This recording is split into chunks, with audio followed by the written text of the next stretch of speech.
Nah, teman-teman, salpe, selamat malam.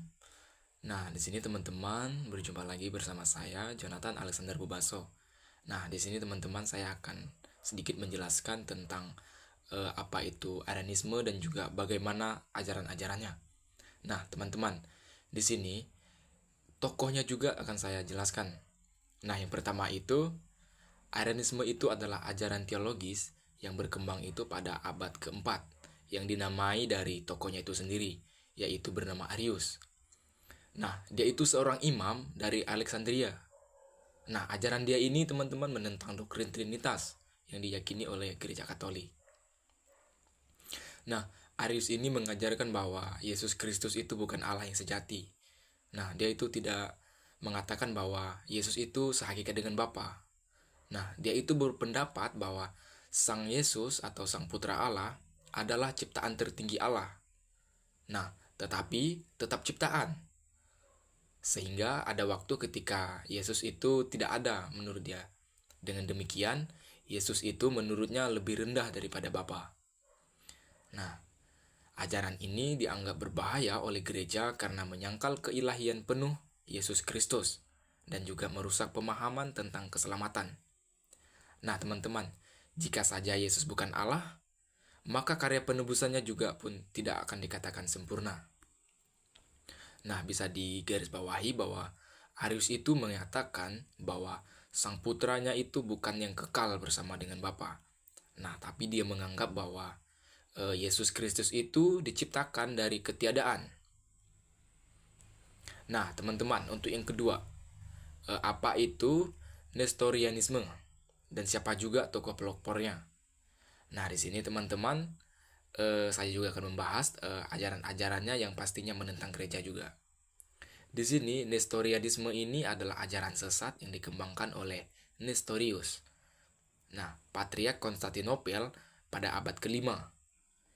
Dia ini menolak gelar Theotokos atau Bunda Allah bagi Maria. Nah, karena menurutnya itu Maria itu hanya melahirkan manusia atau melahirkan bayi Yesus. Jadi, dia mengatakan bahwa Maria bukan melahirkan Allah. Nah, di sini Nestorius juga memisahkan natur ilahi dengan natur manusia yang ada dalam pribadi Kristus. Sehingga terkesan bahwa ada dua pribadi yang berbeda dalam diri Kristus. Satu ilahi dan satu juga manusia. Nah, teman-teman, ajaran ini pasti sangat berlawanan dengan ajaran gereja yang menekankan bahwa Kristus itu adalah satu pribadi dengan dua natur yang tidak akan terpisahkan.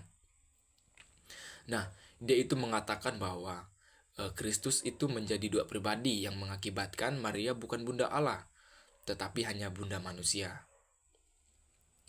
Nah, untuk yang ketiga, siapa tokoh-tokoh zaman patristik atau apologetik yang membela iman Kristiani dan Arianisme dan juga Nestorianisme?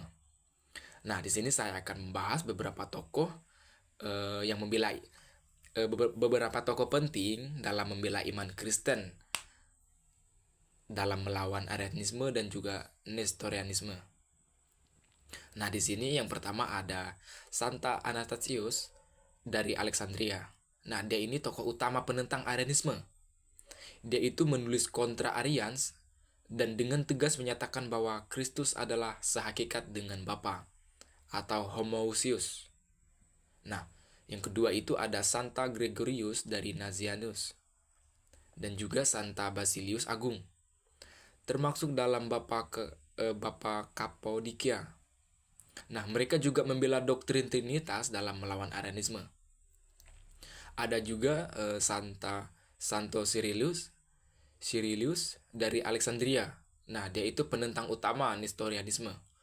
Ia menegaskan bahwa Yesus adalah satu pribadi dengan dua natur dan bahwa Maria adalah Theotokos. Nah, untuk yang terakhir itu ada Athanasius. Nah, dia itu berdiri teguh meskipun diasingkan beberapa kali karena imannya akan keilahian Kristus. Oke, teman-teman, untuk yang keempat, konsili-konsili yang mengcounter Arianisme dan juga Nestorianisme. Nah, yang pertama itu ada Konsili Nikia pertama pada 325 Masehi. Nah, di situ diadakan oleh Kaisar Konstantinus. Nah, yang dalam isinya itu konsili ini mengutuk Arianisme dan juga menetapkan bahwa Yesus adalah sehakikat atau homoousios dengan Bapa. Nah, untuk yang kedua itu ada Konsili Konstantinopel pertama pada 381 Masehi. Nah, ia memperkuat ajaran Nikea, menegaskan bahwa keilahian Roh Kudus dan mengakhiri pengaruh Arianisme di wilayah kekaisaran.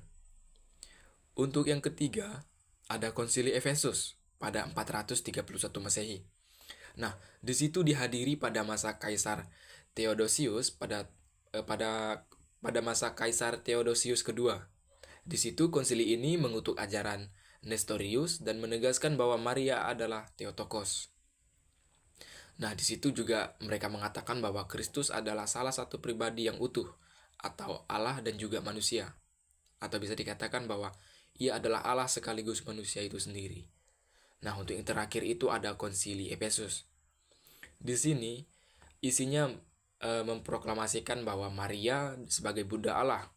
Jadi, menolak pemisahan pribadi dalam Kristus.